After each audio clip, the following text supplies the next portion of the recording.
Silence is the best reply to a fool. He who has 1,000 friends has not a friend to spare, and he who has one enemy will meet him everywhere.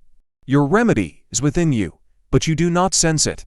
Your sickness is from you, but you do not perceive it. A fool's mind is at the mercy on his tongue, and a wise man's tongue is under the control of his mind. Patience is of two kinds: patience over what pains you, and patience against what you covet. A fool's delight is in his own words, and a wise man's delight is in the understanding of his own soul.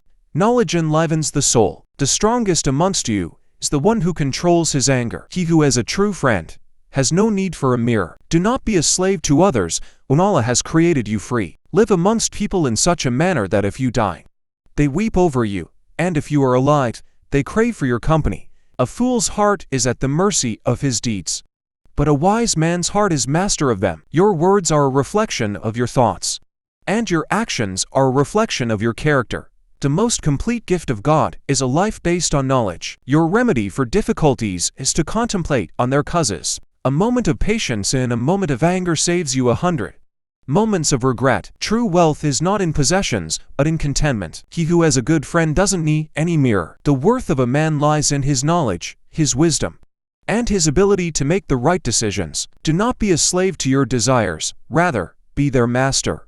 A wise man first thinks and then speaks. A fool speaks and then thinks. Your actions will always be a true reflection of your inner self. Kindness is a mark of faith, and whoever is not kind has no faith. The true measure of a person's wealth is their good deeds. The tongue is like a lion. If you let it loose, it will wound someone. Knowledge without action is useless, and action without knowledge is foolish. Judge your own faults before you judge others. Do not be a slave to money.